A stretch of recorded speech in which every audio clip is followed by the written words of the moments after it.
ازيكم عاملين ايه؟ يا رب تكونوا بخير. جماعة ما تنسوش بسرعة تحطوا اللايك، انزلوا حطوا اللايك جوه وتحت انزلوا حطوا اللايك تحت يا جماعة، كومنتات من فضلكم ارفعوا الفيديو يا جماعة. يا جماعة انا نفسي بجد يتحقق لي دخل من خلال اليوتيوب ليا انا وبنتي، نعرف نستفيد منه.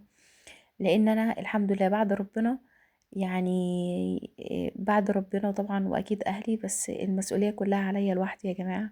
فيا جماعه من فضلكم عايزين نفعل القناه بتاعتي، مش متفعله طبعا لان انا لسه ما حققتش الارباح بتاعه سوري، ما حققتش الشروط بتاعه اليوتيوب. فمن فضلكم يا جماعه، انا لسه 50 مشترك وانا لسه قدامي كتير على الألف يعني.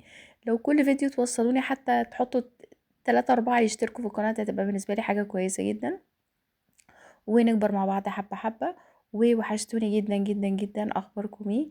انا عندي حاجة حلوة في القناة بتاعتي، ان انا اللي بيتفرجوا عندي اكتر من المشتركين نفسهم، ودي حاجة كويسة جدا. المهم يا جماعة، النهاردة هبتدي احضر بنتي بقى الامور زي ما انتوا شايفينها كده، واخدة شاور ومنعكشة، وهبتدي احضرها بقى لايه.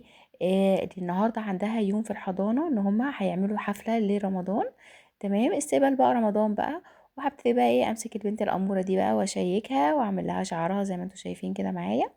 وبعد كده المفروض ان هي بقى ايه، جبت لها اسدال، ويبقى اول مره في حياتها تلبس اسدال، ويبقى ليها اسدال خاص بيها. واللي يعرف طبعا، لو مش عارفني، بنتي من طفله عندها تاخر، وهي يدوب يعني، طبعا هي ما تفهمش في الدين، ما تفهمش في اي حاجه خالص. لكن يعني عندها شويه خلفيات كده، حاجات خفيفه يعني. يعني بتشوفني وانا بصلي بلبس الطرحه، بتحاول تعمل زي، بتحاول تقلدني. فيا جماعه تشجيعكم، يا جماعه تشجيعكم ليا وتشجيعكم ليها، من فضلكم فضلا وليس امرا، يا ريت يا ريت تشتركوا في القناه من فضلكم. طيب يا جماعه، اجواء بقى رمضانيه. عايزه اقول لكم يا جماعه، رمضان ده داخل علينا مش رمضان بس يعني، هو كل رمضان في كل سنه هو احلى حاجه في السنه كلها. والله احلى حاجه في السنه كلها هو رمضان. اولا انت بتشحن طاقه ايمانيه كبيره جدا.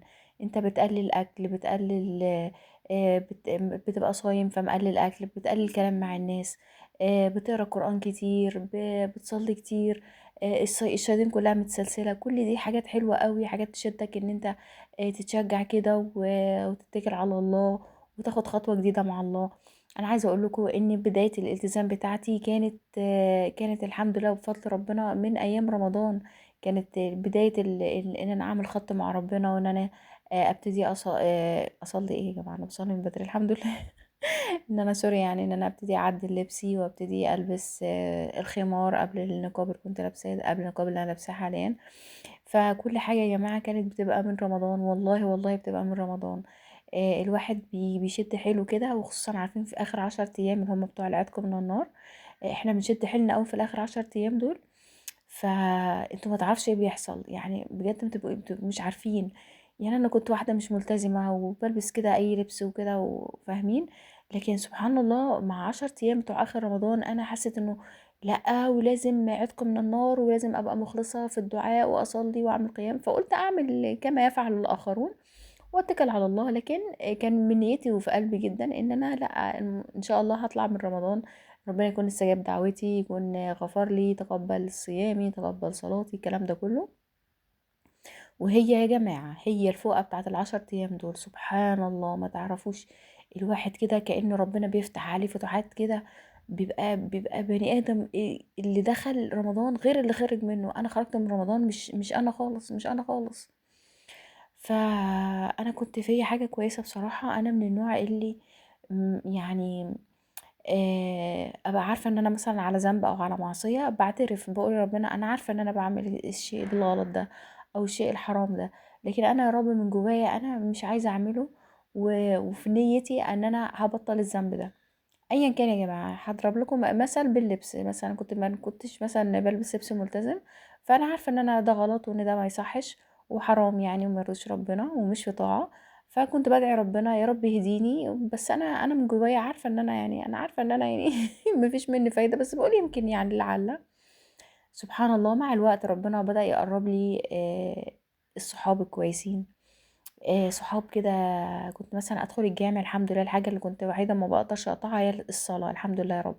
مهما أعمل زي ما أعمل إلا الصلاة دي، والله الحمد لله يا رب الصلاة على ميعادها دي كانت أكتر حاجة كنت محافظة عليها، ويمكن عشان كده ربنا هداني بعدها.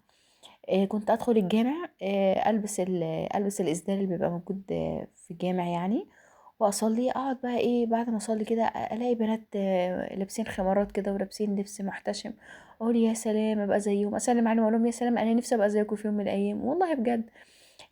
بعد كده ربنا رزقني بواحدة صاحبتي باحبها جدًا، جدًا، جدًا، هي بتسمع الفيديو ده، هي اسمها ميمي.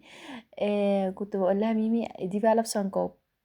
باعشقها، أدب وأخلاق وجمال وكل حاجة. أقول لها: "يا بنتي أنا نفسي أبقى زيِّك بقى، أنا نفسي أبقى زيِّك." تقول لي: "هتبقي زيي." أقول لها: "هابقى زيِّك إزاي؟ استحالة، ده أنا حتى مش لابسة لبس شرعي، هابقى زيِّك وألبس نقاب مرة واحدة، إزاي؟" تقول لي: "هتقدري، هتقدري، إن شاء الله ربنا هيسهّل لِك، إن شاء الله ربنا هيكرمِك." وأنا باسمع الكلام ده وقلبي مبسوط وفرحان، بس أنا عارفة إن أنا استحالة أنفذه يعني. لكن الحمد لله يا جماعة، الحمد لله بفضل الله، أنا في ليلة دعيت ربنا، قُلت يا رب أنا نفسي ألبس الحاجات دي، بس أنا مش عارفة. المهم يا جماعة كانت ساعتها صلاة فجر، بعد ما قفلت بعد ما خلصت الصلاة يعني مسكت موبايلي، لقيت إعلان على الفيسبوك لبنات مختمرات لابسين، بيعملوا إعلان على خمار عادي زي الحاجات اللي احنا بنشوفها دي بتاعة الصفحات مثلا.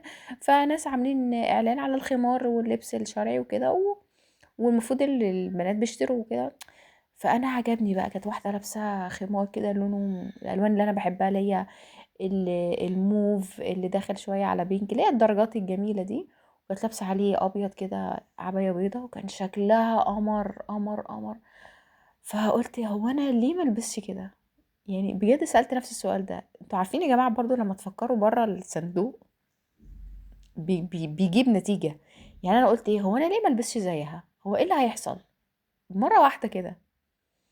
سبحان الله كان حد من صحابي كان موجود ساعتها في الفجر يعني اونلاين وكده، وبعت لها قلت لها كذا كذا كذا، قالت لي ما شاء الله ده انت هتبقي قمر، اتكلي على الله والبسي. قعدت تشجعني يا جماعه. فعلا سبحان الله.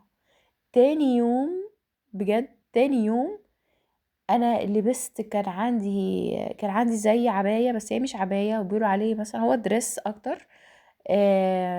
حاجة كاجوال كده، ولبست عليها طرحة، وقلت انا مش هنزل باللبس اللي انا بلبسه الجينز والكلام ده كله، لا انا هنزل بده، وهروح اشتري خمارات هقصها امطار. انا ما كنتش اعرف اماكن بتبيع الحاجات دي، مع ان هي عبيطه قوي، مع انه كان قدامي في الاعلان، بس انا قررت ان انا لا، انا هنزل اروح محلات قماش وهقص متر، وهقص متر ونص في متر ونص. شفت فيديوهات على اليوتيوب انه ازاي اطلع الامتار دي، يعني كل حاجه بتبقى مترها قد ايه، وقلت هاشتريهم بالالوان اللي انا بحبها وهلبسهم، وخلاص انا كده لبست الخمار. ودي قصتي يا جماعه، بجد انا كده فعلا لبست الخمار. نزلت ولبست، اخدت الفيديوهات. كنت اول مره اسمع فيديو ل اسمها بسمة، مش فاكرة اسمها بسمة ايه، بس هي مشهورة قوي، بتاعت اللي هي عندها براند بتاعت حجاب كده. والله يا جماعة، يا جماعة ولا هي تعذرني لو سمعتني، بجد هي تعذرني، ان انا دلوقتي حالا بكلمكم وانا نايمة وانا مش مركزة خالص. المهم ان هي شفت لها فيديو على اليوتيوب، وهي كان الموضوع ده كان قديم قوي، انا بتكلم على حاجة من 5 6 سنين، ياما كانت هي لسه كمان لسه طالعة، كانت لسه ما عملتش كمان البراند بتاعتها بتاعت الحجاب دي، بتاعت لبس الحجاب. فشُفتها ولقيتها كده مؤدبة وجميلة، قُلت يا سلام لو أبقى زي البنت الحلوة دي.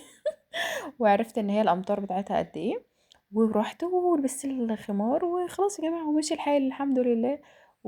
أتمنى بجد من ربنا إن أي حد بيسمع الفيديو ده يا رب يهديه لللبس الشرعي ويهديه لطاعته.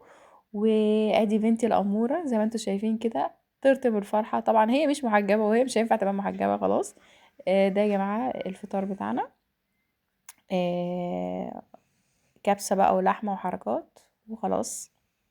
واشوفكم على خير، وبليز ما تنسوش تعملوا الاشتراك، ما تنسوش تعملوا اللايك، ما تنسوش تعملوا الكومنتات يا جماعة عشان خاطري. مع السلامة.